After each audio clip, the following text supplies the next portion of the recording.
Mukama yebazibwe bantu bakatonda abalungi mbabuuzaako mu linnya lya Mukama waffe Yesu Kristo n'okwebaza Mukama waffe otusobozesa ogabanako ekigambo kya Katonda ku kaseera kano, era nsaba ne Mwoyo Mutukuvu asobole otukulembera mugabanako ekigambo kya Katonda, akulembere eno aweereza ekigambo kya Katonda naawe ali eyo awuliriza.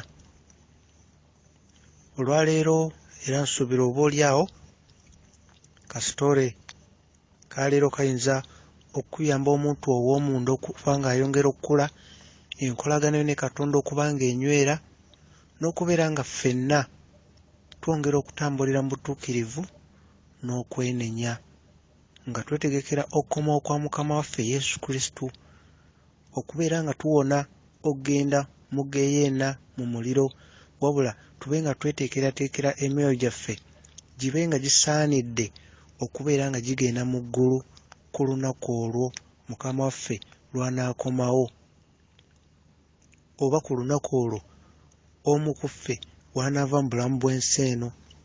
Kubanga y'ensonga lwaki tugabana ekigambo kya Katonda, tusobole okuba nga tuyambagana okubeera nga tugenda mu ggulu, tuleme kgenda mu nnyanja ey'omuliro, tube nga ffenna tugoberera Yesu Kristo era nga tusinza Katonda mu mazima ne mu mwoyo. Akasitolo akaleero kakwata ku mwami omu eyali alina essomero w'asomera nga kumpi n'ekkanisa. Omwami ono naye yali mubuulizi mu ssomero gye yasomeranga, ng'abuulira abayizi banne kigambo kya Katonda, naye nga yeegomba nnyo okubeera omusumba mu biseera bye ng'amaze emisomo gye.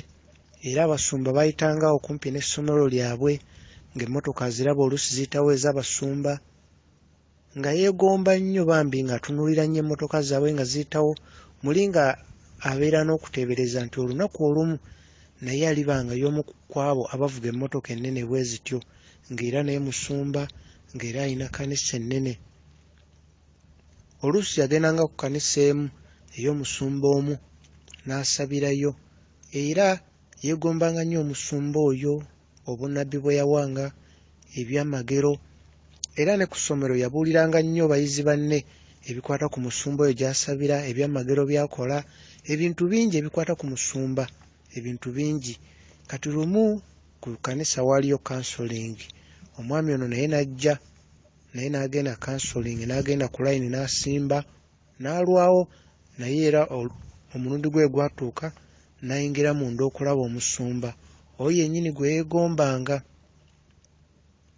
Bwe yayingira okulaba omusumba n'amubuulira, n'amugamba, musumba, neegomba nnyo okubeera nga ggwe, nange mbuulira ekigambo kya Katonda, mbe n'ekkanisa ennene, emmotoka ennene ng'eyiyo, nange mbeere mu bulamu bwe butyo nga nyambala amasuuti, nange njagala nnyo obulamu bwe butyo musumba. Ali mu kunyumiza omusumba wano ng'aze kansolingi, era n'ambuulira naye ku ssomero abuulira ekigambo kya Katonda. Omusumba n'amugamba okwegomba okubuulira enjiri si kibi, naye waliwo ebintu by'alina okwebuuzaamu mu mutima gwe oba by'alina okumanya nga tannaba kwegomba nnyo. Omusumba n'amugamba ekintu ekimu ky'olina okumanya mu Bayibuli, mu kitabo kya Ezekiel chapter 33 verse 17, Katonda agamba nti abo abasumba be omulimu gwabwe balina okuwulira Katonda, ekyo kye bawuliddeyo okuva eri Katonda ne bakibuulira abantu nga babalabula. N'amugamba kati ekyo sooka okitegeere, gwe gumu ku bintu oba obuvunaanyizibwa obujja okuba ng'olina, okuwulira okuva eri Katonda ate n'olabula abantu, kuba ggwe obeera ng'omukuumi ow'oku mulyango alengera obuzibu obujja eri endiga za Katonda n'ozirabula n'obaga bannaye ekijja kye kino, tusabe bwe tuti. N'amugamba n'ekirala kirungi omanye nti era mu Bayibuli mu kitabo kya Corinthians chapter 2, mu kitabo kya Corinthians ekyokubiri chapter 5 verse 7, 2 Corinthians chapter 5 verse 7, watugamba nti tuleme kubeerawo olw'ekyo kye tulaba naye olw'okukkiriza. Namugamba kati mutabani oyagala kubuulira kigambo si kibi, naye okusinziira bw'onnyonnyoddemu, olaba ebyamagero ebikolebwa n'obunnabbi, olaba emmotoka ennene, olaba ekkanisa, olaba ettutumu musumba ly'ayina, nambwe ebintu ebyo obiraba n'amaaso go, naye munda mu ggwe kikyokkiriza. Nambwe ekyo ekiri munda mu ggwe kyokkiriza kye kisinga obukulu, kuba Bayibuli etugamba tubeerawo olw'ekyo kye tukkiriza. Era omusumba n'amugamba ebyo byonna ng'obyagala osobola obbifuna, naye ate olina n'okumanya nti era ne Bayibuli watugamba mu kitabo kya Ezekiel chapter 33 verse 6, igwe ng'omusumba ovunaanyizibwa ku ndiga ezo z'osumba. Omulabe bw'ajja n'alumba endiga zo, oba endiga zo ne zifuna ekibonerezo olw'ekibi kye zitambuliramu, naawe Katonda agenda kukubalirako ekibi ekyo endiga zo kye zikola nga tozirabudde. N'amugamba naye olina okulabulanga endiga ku buzibu bwonna. Era omusumba n'amugamba nga bwe weegomba okubeera omusumba, ebyo bye bimu ku bintu ebirina okusookera ddala ku mwanjo by'olina okulowoozaako, obuvunaanyizibwa okuva eri Mukama Katonda bw'agenda okwesiga nabwo ng'oli mu kifo ekyo kye weegomba okubeera omusumba. N'amugamba ebyo byonna by'olaba, ettutumu, okuwa obunnabbi n'ebyamagero by'olaba, weewaawo bibaawo, naye olina okumanya nti waliwo obuvunaanyizibwa obulala ate obusinga obukulu, obusinga ebyo bye weegomba obwegombi by'olaba, waliwo ate by'otalaba bingi. Era omusumba n'agamba omwami ono nti sooka weebuuzeemu, bw'oba weesanze nga okoze ekibi, ng'okoze ekitali kituufu mu maaso ga Katonda, owulira munda mu ggwe obulumi, owulira nga oyonoonye mu maaso ga Katonda, owulira obulumi ne kikulumiriza weenenye, namuga kati ekyo olina okuba ng'okiwulira. Ke kamu kabonero nti ddala Mwoyo Mutukuvu ali ku ggwe, nga buli lw'okola ekibi owulira nga kikulumiriza, era nga kikulumiza ogende weenenye mu maaso ga Katonda nga weebuuza n'eki kino kye nkoze. Namuga kati ekyo sooka okitunule, bwe kiba nga kiri mu bulamu bwo, sooka obeere nga weenenya, ate otandike okutambulira mu butuukirivu n'okwenenya. Ekyo ky'oyagala okubeera omusumba kigenda kukula okuva munda mu ggwe. Era omusumba n'amugamba bw'obanga okoze ensobi maaso ga Katonda teweekubagiza, wabula fukamira weenenye. Oba okyalina akadde ng'oli mulamu weenenye, ate olabe ng'ova ku kintu ekyo, ng'ova ku kkubo erikututte ku kintu ekyo.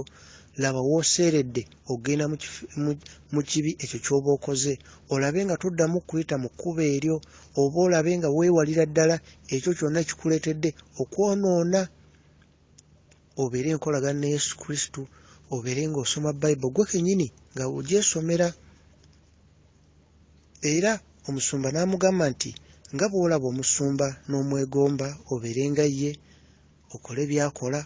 N'amugamba olina okumanya bw'oba oyagala okukusabira omusumba ebiseera ebisinga abaawo, bw'oba oyagala deliverance era omanye omusumba abaawo, oba oli mulwadde oyagala kukusabira era omanye omusumba asobola okukusabira n'ofuna ekyamagero. N'amugamba naye olina okumanya weetaaga nnyo Jesus okusinga omusumba, era weetaaga nnyo okumanya ebikwata ku Jesus okusinga omusumba. Era omusumba n'amugamba n'oba obuulira muntu kigambo kya Katonda, fuba okulaba nti ekiri ku mmeeme eyo oyagala mwoyo gwa muntu oyo gugende mu ggulu, era mubuulire nnyo ku Jesus okusinga ku musumba n'ekkanisa gy'oyagala omuntu oyo asabiremu, singa kumubuulira ku Yesu Kristo, kuba oyo gwasinga okwetaaga mu mutima gwe, oyo gwasinga okwetaaga. Era omusumba n'amugamba bw'oba obuulira ekigambo kya Katonda, obuulira abantu, obabuulira Yesu Kristo omulamu, oyo ali munda mu bo, ayagala okubeera n'enkolagana nabo. Era n'ambuuza bw'oba obuulira enjiri, owulira obumativu munda mu ggwe ng'abantu bategedde Yesu Kristo, naye ggwe ng'omuntu nga tebafuddeeyo nnyo okukutegeera na bikukwatako naki. Era n'ambuuza owulira obumativu omuntu singa omubuulira nakkiriza Yesu Kristo, naye n'abanga ate eggwe tayagadde nnyo kumanya bikwatako era nga ggwe tolina kwetaaga ttutumu wadde okumanyika, ekyo kiwulira munda mu ggwe. Omusumba n'amugamba ebyo bye weegomba si bibi, naye sooka omanye nti Yesu Kristo gw'olina okukulembeza mu buli kimu era olina okumwagala kuba ye Katonda waffe okusinga ebintu ebirala byonna. Olina okuba n'enkolagana naye, olina omuwa obudde n'osaba. Olina okumanya nti ate oluusi ebintu bw'obiraba si we biri. Ebintu oluusi bw'oba obiraba si we biri. Era omusumba n'amugamba mutabani, ku nsonga eyo njagala nkubuulire ekirooto kye nalina nga sinnabeera musumba. Mwami ng'awuliriza. Omusumba n'amugamba nga sinnabeera musumba nange nalabanga abasumba bangi ne mbeegomba. N'amubuulira ayina ensi gye yalimu naye ng'alina abasumba be yeegomba, ng'era naye yava dda nga yeegomba okubeera omusumba. Era n'amugamba yaweerezaako ne mu kkanisa emu. Naye olunaku lumu yafuna ekirooto. Mu kirooto kino yaloota nga alabye malayika wa Katonda, n'ajja n'amukwata ku mukono ne bambuka waggulu mu bbanga. Bwe bambuka waggulu mu bbanga, malayika wa Katonda n'abaako ekkanisa emu gye yamulaga nga ekkanisa nnene. N'amugamba olaba ekkanisa eyo, laba abantu abalimu basukka mu 1,000, naye abo abasinza Katonda mu mazima ne mu mwoyo tebawera bantu 10. Era Yesu Kristo singa akomawo kaseera kano, abo abatono abasinza Katonda mu mwoyo ne mu mazima bokka bagenda okutwala. Naye laba ekkanisa obunene bwayo.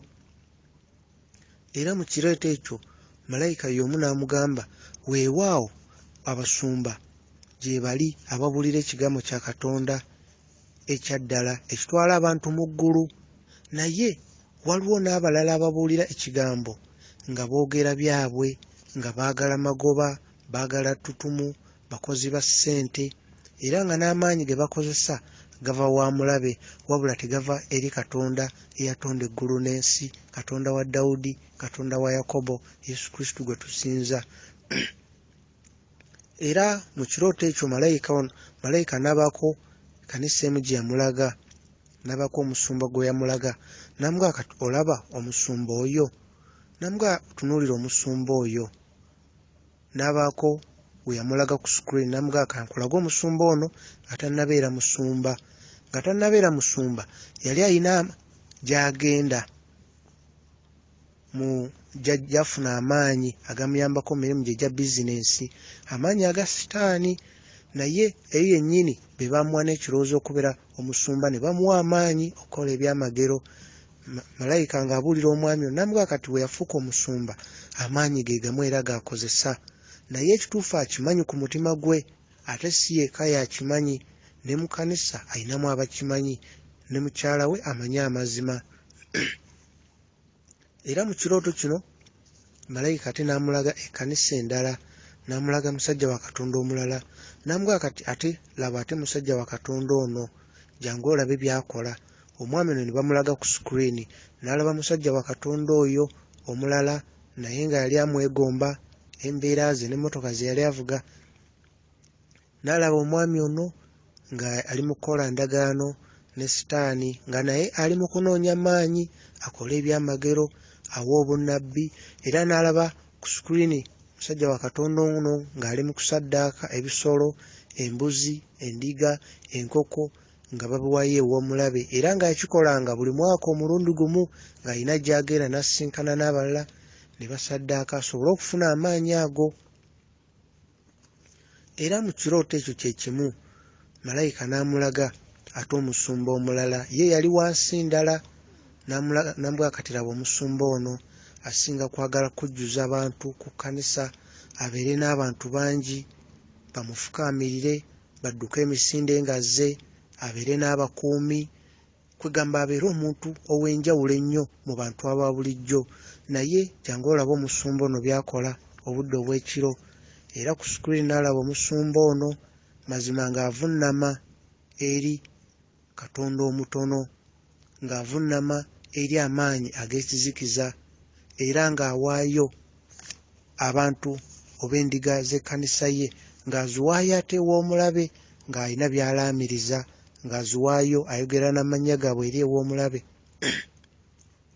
Era malayika n'agamba omwami ono mu kirooto nti weewaawo abo bonna abasumba bakola ebyo, naye Mukama Yesu Kristo abaagala, era we beenenya ne bakomawo gy'ali mwetegefu obbaaniriza abasonyiwe byonna era abatwale mu ggulu. Amazima bagamanyi, era buli akyali omulamu alina akakisa akeenenya n'adda gy'ali, era Yesu Kristo abaagala nnyo. Kye bakola ky'atayagala, naye bo abaagala ate amazima bagamanyi. Mu kirooto omwami ono era malayika n'amulaga ekkanisa endala, n'amugaa kati omusumba ono ye yalabikirwa Sitaani, naye nga Sitaani yajja mu kifaananyi eky'ekitangaala ng'ayakaayakana yeefaananyirize Yesu. Era omusumba ono we yamulaba teyamubuuza kufuna bukakafu oba ye Yesu Kristo omwana wa Katonda, wabula omusumba oyo yavunnama. So nga Bayibuli etulaga mu kitabo kya 2 Corinthians chapter 11 verse 14 nti n'omulabe Sitaani asobola okujja neefuula nga malayika ow'ekitangaala okubuzaabuza. Era omusumba ono we yamulaba yavunnama. Okuva olwo n'atandika okulabikirwa ng'afuna obubaka, naye oluvannyuma Sitaani yayoleka ekifaananyi kye ekya ddala era n'amubuulira ye Sitaani, era ne bakola endagaano naye n'amuwa amaanyi ag'enjawulo. Era mu kirooto ekyo kye kimu omwami ne bamulaga ekkanisa endala ate ng'erinayo mu nsi ndala. Ekkanisa eno nga nnene nnyo, ng'omusumba ayogera ku kugaggawala, ayogera ku kubeera obulungi, era ng'omusumba ono engeri gy'ayogera mukenkufu mu kwogera ebyo abantu bye baagala okuwulira, ebibazzaamu amaanyi, ebibawa essuubi ne balifuna ku ssaawa eyo nga bali mu kkanisa, naye nga bwe baddayo ate omulabe awangula myoyo gyabwe agitwala mu geyeena. Mu kkanisa bajja baagala bugagga, omulabe ye awamba emyoyo, era nga buli mwaka omulabe Sitaani yasaddaakanga okuva mu kyaki eyo nga ye alondayo buli muntu gw'alondayo emyezi gy'ayagala, n'abatta mu ngeri ey'enjawulo, mu bubenje, mu ndwadde. Era mu kirooto kino malayika n'agamba omwami ono nti Mukama Katonda ow'eggulu n'ensi, Mukama waffe Yesu Kristo, abantu bano abakkanisa eno Mukama agezaako nnyo baweereza obubaka mu birooto byabwe obukwata ku musumba waabwe oyo abasumba, okubalaga amazima. Mukama abaweereza ebirooto ebikwata ku musumba, naye abamu tebafaayo kunoonyereza lwaki ebirooto ebyo bijja era lwaki balaba ebyo bye balaba mu kirooto ebikwata ku musumba waabwe. Era mu kirooto kino omwami ne bamulaga omusumba oyo yennyini nga agenzeko mu kifo ekimu ekibirimu amaanyi g'ekizikiza, ng'era ali mu kunoonya maanyi ag'enjawulo ate asukkulume akoleku ebyo ebisukkuluma ku basumba banne. Era mu kirooto ekyo malayika n'amugamba omukyala ow'omusumba oyo mu kujja naye kye yali yasuubira si kye yasanga. Yasuubira nti azze wa musajja wa Katonda, naye we yamala okubeera mu maka n'alyoka akizuula nti amaanyi agaali gakozesebwa si ga Sitaani. Era n'omukyala naye n'akola endagaano n'omulabe ne bava ku mazima. Era mu kirooto ekyo kye kimu malayika ate n'amulaga omukyala omulala. Ono yali mukyala ate era naye ng'ali ate mu nsi za njawulo. Ono omukyala naye yali musumba wa kkanisa emu. Malayika n'agamba omwami ono gy'ankulaga omukyala ono by'akola. Ne bamulaga ku sikuriini omukyala ono nga yasisinkana Sitaani. Sitaani n'amutuma aleete abasumba abaagala okuzimba ekkanisa ennene. Omukyala ono nga y'abaleeta ne bakola endagaano. Sitaani n'abawa obugagga bagende bazimbe ekkanisa, ng'era y'abawa ssente zimba ekkanisa yonna. Naye nga buli we bazimba kkanisa balina emikolo gye bakolerawo mu kusima omusingi gwa kkanisa. Naye ng'omukyala ono naye yali wattutumu. Era malayika n'agamba omwami ono nti abo bonna weewaawo babikola, naye Mukama Katonda abaagala, abalesseewo ku nsi nga bakyali balamu, olw'ensonga akimanyi bakyasobola okukyuka ne bakomawo, ne bava ku mulabe ne bakomawo. Era singa beenenya ne badda ku mazima, Mukama mwetegefu obbasonyiwa byonna ne babuulira ekigambo kya Katonda eky'omwoyo n'amazima. Era malayika n'agawa omwami ono abo bonna abali mu kkanisa ezo. Sitaani akozesa abo abasumba abakozesa amaanyi ag'ekizikiza okutwala emyoyo gy'abo abantu bonna mu geyeena. Abantu bo nga banoonya bugagga, banoonya byamagero, naye nga mazima omulabe emyoyo gyonna agyolekezza mu geyeena, okuggyako oyo yekka alina enkolagana ye nga ye ne Katonda, asinza Katonda mu mwoyo ne mu mazima, atambulira mu butuukirivu n'okwenenya, kubanga awatali butuukirivu teri agenda kulaba Mukama Katonda. Era malayika n'amugamba abantu abasinga abo abali mu ezo kkanisa bambi balidde ebintu ebitali bituufu mu Holy Communion, mu bugaati obwo balya, mu kusembera balisibwa ebintu ebitali bituufu. Naye Mukama mwetegefu okusonyiwa abo abasumba abanaavaayo ne badda ku kkubo ettuufu, kuba amazima bagamanyi ate ng'ekiseera kiweddeyo. Ate era mu kirooto kye kimu malayika n'amulaga ate abasumba abatambulira ku kkubo ery'amazima. N'abako omusajja wa Katonda omu gwe yamulaga, n'amulaga ku screen, n'alaba musajja wa Katonda ono obudde bwe yamalanga ng'asaba ng'awaayo eri Mukama okwewayo kwe yayina. Ebyobugagga bye yabikozesanga okukola emirimu gya Katonda, obuweereza.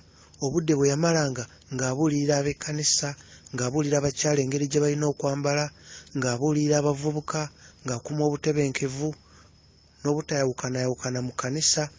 Era malayika wa Katonda n'alaga omwami ono, omwami oyo emyoyo gye yawangulanga okuleeta ewa Katonda. Ate n'amulaga n'omwami omulala mu nsi ey'enjawulo, era n'omwami ono naye yasinza Katonda mu mwoyo ne mu mazima, era naye yabuuliranga ekigambo kya Katonda mu kkanisa.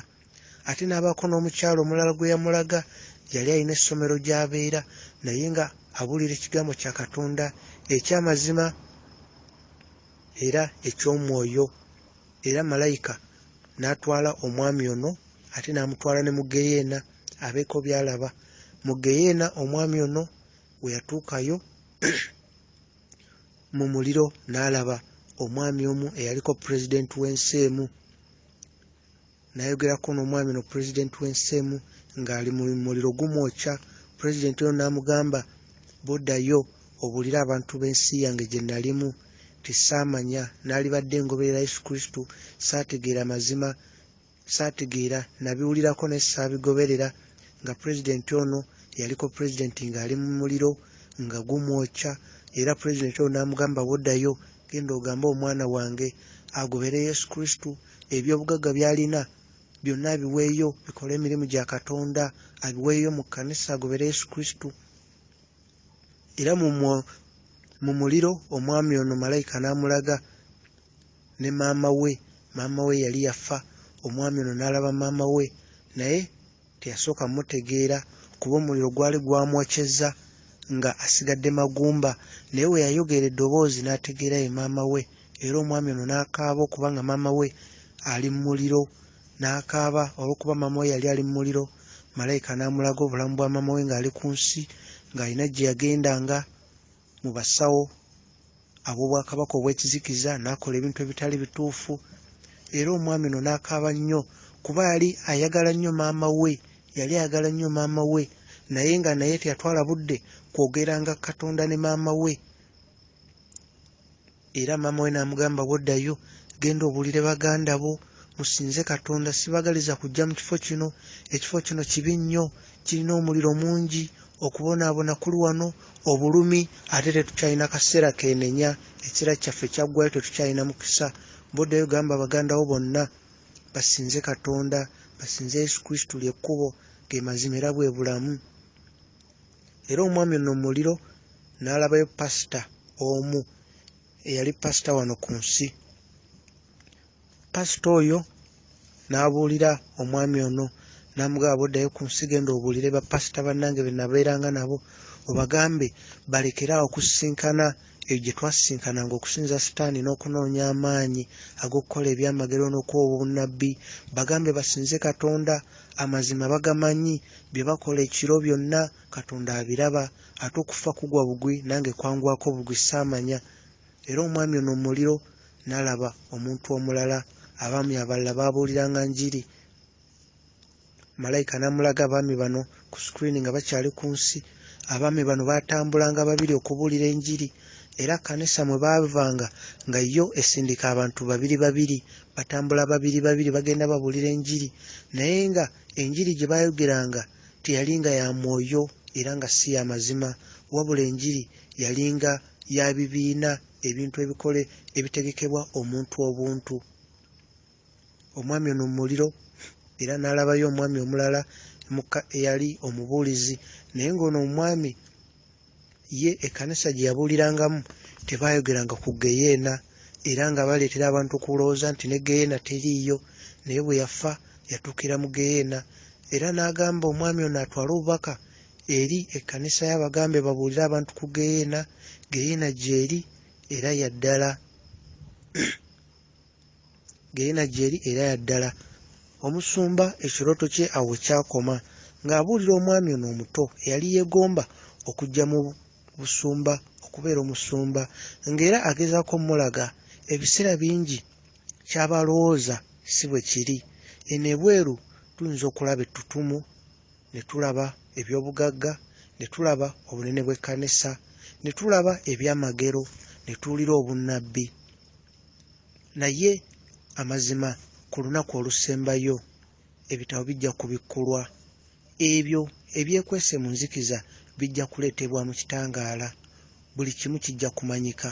Y'ensonga lwaki buli muntu alina okubeera n'enkolagana ye nga ye ne Mukama waffe Yesu Kristo, kuba buli omu ajja kuyimirira mu maaso ga Katonda ye nga ye, ajja kuyimirira mu maaso ga Katonda. Kaabe nga bamukozeko deliverance emirundi emeka, kaabe nga bamusabidde, kaabe nga yennyini atambula n'omusumba, ajja kuyimirira mu maaso ga Katonda, obutuukirivu bwe ye nga ye bumweyimirire. N'omusumba gw'atambula naye obutuukirivu bwe ku nsi bumweyimirire. Ebitabo bibikkulwe, buli omu bye yakola bimweyimirire. Tulina okutambulira mu butuukirivu n'okwenenya. Tulina okubuulira enjiri ey'obutuukirivu n'okwenenya. Tuleme kutambula lwa byamagero, tuleme kugoberera byamagero. Ebyamagero omulabe naye asobola obbikola ate tubigenda tutwala mu ggulu. Bayibuli etulaga bulungi mu kitabo kya 2 Corinthians, etulaga bulungi tuleme kutambula olw'ebyo, oba tuleme kubeerawo olw'ekyo kye tulaba, naye olw'ekyo kye tukkiriza. Olw'ekyo kye tukkiriza, kubanga ekyo kye tulaba omulabe asobola okkikozesa. Ekyo kye tulaba n'amaaso gaffe omulabe asobola okkikozesa n'atubuza. Buli muntu atambulire mu butuukirivu n'okwenenya. Ekiseera kiweddeyo nga tukyali balamu, buli muntu yenenye, tutambulire mu butuukirivu n'okwenenya. Abatuyita abalalu abagamba nti oba kugamba omuntu asobola okwogera byonna byayogera, naye gwe tutya kubuulira njiri ya butuukirivu n'okwenenya. Obutuukirivu n'okwenenya, tutambulire mu butuukirivu n'okwenenya. Ekiseera kiweddeyo. Muganda wange gwe awuliriza, tambulira mu butuukirivu, tambulira mu kwenenya. Geyeena gy'eri, omuliro gwa ddala. Ekiseera kiweddeyo. Twenenye. Ekiseera kiweddeyo. Tambulire mu butuukirivu n'okwenenya, buli omu nga kinnoomu. Obutuukirivu n'okwenenya. Omuliro gwa ddala. Okufa kugwa bugwi. Mukama waffe Yesu Kristo agenda kudda. Abagenda mu muliro beesanga bwesanzi ng'ali mu muliro, nga teyakipulanize, nga teyakitegese, nga pulaninga eby'omwaka ogujja, eby'omwezi ogujja, eby'emyaka 10 egijja. Naye enguudo abalala kwe bafunira obubenje naffe kwe tuyita. Endwadde eziruma abalala ne bafa, naffe ezo endwadde ze zirimu ze tutambuliramu. Kugamba ebintu byennyini omulabe byakosa okutta abantu, era naffe y'ensi gye tulimu. Tutambulire mu butuukirivu n'okwenenya. Mu butuukirivu n'okwenenya, tuleme kudduka kugoberera byamagero. Obutuukirivu n'okwenenya, tutambulire mu butuukirivu n'okwenenya. Mukama bakuume.